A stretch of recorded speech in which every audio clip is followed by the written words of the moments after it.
So in this video, we will cover the particle color. Although I use it almost every tutorial, I use this next node, this particle color, where it is here.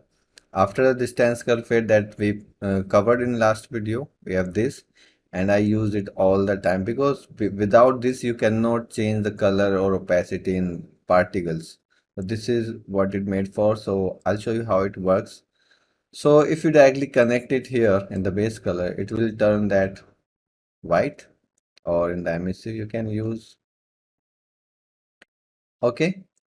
And if your particle is transparent and you connect this in opacity, it will nothing happen because this gives you directly 1 and this is also giving you 1. But what is the use of this? So like I have connected both things here. Let's say I just connect the emissive color for now, and I'll save this. And to showcase this, I'll need to create a particle. So right click Niagara. I'm taking this fountain, and this fountain has already a material, but we will use this particle color.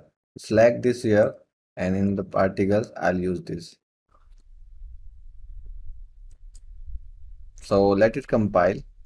So now you can see now we have these uh, square shapes because we have this flat color here, and because the sprite is a square, so that's why it's showing you that square shape. And because I'm connecting RGB all together, because we have separate RGB, and this is the same node for all three nodes.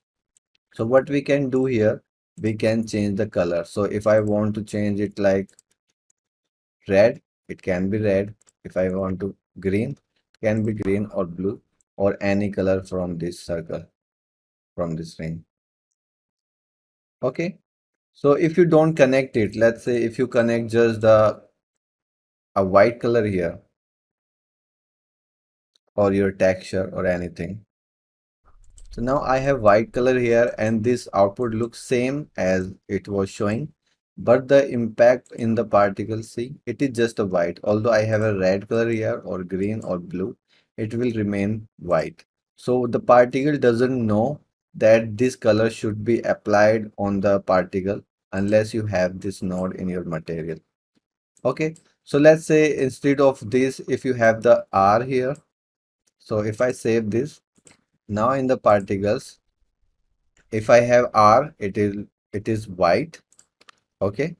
But if I have green, it is black because it only works on the red channel. So if the red channel is there, it will use that. So if I put 0.1 or 0.2 or I'm red, it will use that, not the R and G.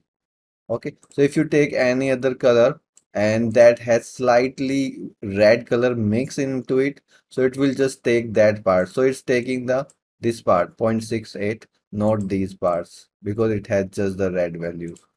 Okay, similarly for green and blue. And now let's say you have this thing here, and I'll save it again. And now you can change any color. Okay, so let's say you have a red color and you want to make it more transparent, so it is fully opaque now, and if this is the alpha. If I make it 0, nothing will happen. Any value, nothing will happen. So this is comes here, this is the alpha. If you use it in the opacity and save it, and now see, because the alpha is 0, particle is fully transparent. 1 is fully opaque, and if I put like 0.2, you can see semi-transparent. So this is the main use, but you can use it for different things. So like if I use, because these are just a value that connected here.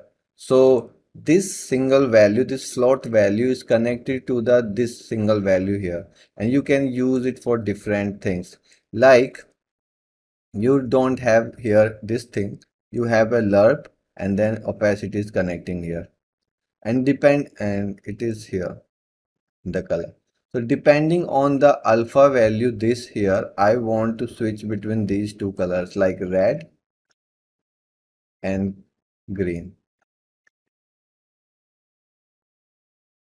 Okay, and I'll save this. So now in the particles, if I have this one, all the particles are green, although this alpha doesn't related with the colors, but it's working for the colors. So if 0, this is red. If zero point 0.5, it will mix, and you can randomize it also. So if I use the hue here and I randomize this alpha from 0 to 1, you can see some are red, some are green. So these are just the values that connected, that binded with the particle alpha and the RGBs, but you can use it for your purpose. So that's it for now. I hope now you understand how it works. Thanks for watching. Keep learning. Bye bye.